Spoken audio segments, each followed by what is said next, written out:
Have you ever really paid attention to what's going on inside your own head? Even when everything around you is perfectly quiet, our minds, well, they're anything but, right?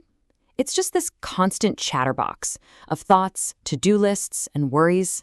So let's dive into that. Because what if, just what if, there was a way to use that very noise to find a silence so deep it could change everything? Yeah, for pretty much all of us, the answer is a big, resounding no. Our mind is an activity, it's a process. The source material for this explainer actually calls it minding, kind of like walking. As long as you're awake, it just keeps on going.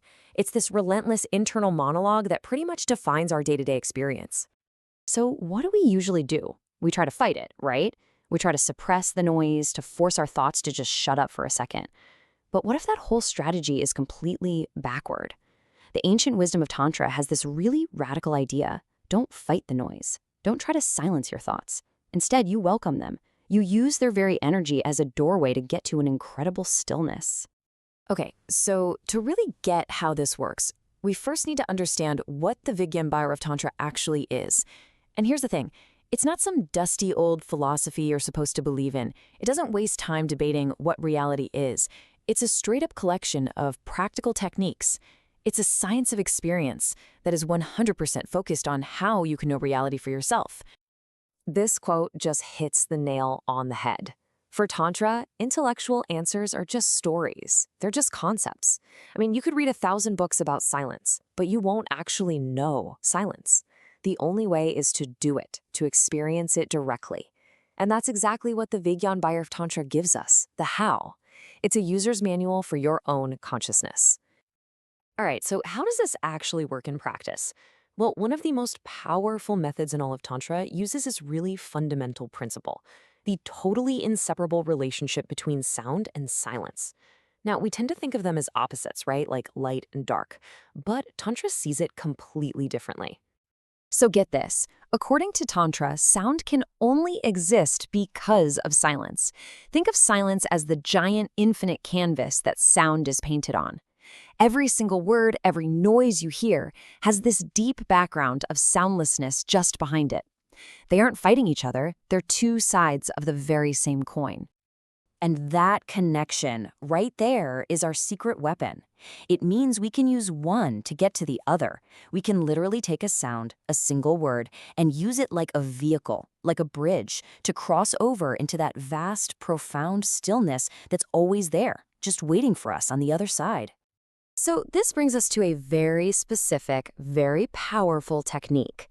The source explains that, look, any sound can work, but a sound that you have a really deep personal feeling for, that's especially powerful.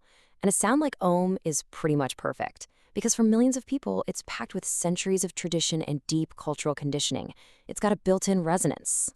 So why is that feeling part so important? Well, think about it.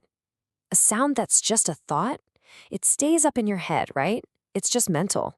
But a sound that you feel, its vibrations go so much deeper.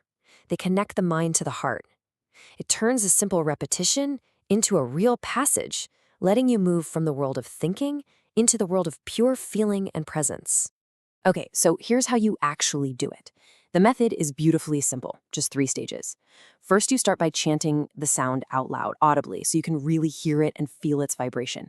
Then, you start to quiet it down, moving the chant inward until only you can hear it inside your mind. And then the final stage, you let that inner sound get softer and softer and softer until you just drop it completely. And in that moment, that exact moment you let go of the sound, what happens? This is where the whole thing just clicks. After you've been focusing so intensely on the sound, when you suddenly drop it, the source says you experience an explosion of silence.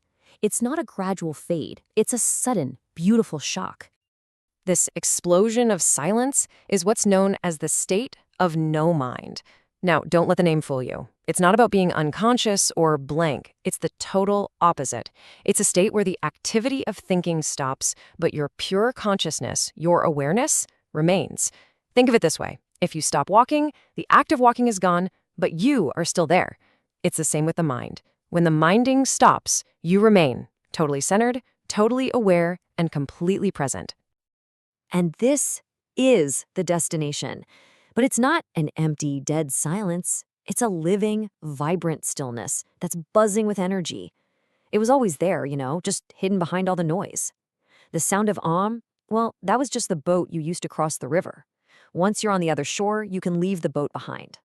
Ultimately, this isn't a question that can be answered with words. I can't tell you the answer. It's an experiment for you to conduct. The technique is the method, but the discovery, that's all yours. So when that constant hum of the mind finally truly ceases, what do you find in that stillness?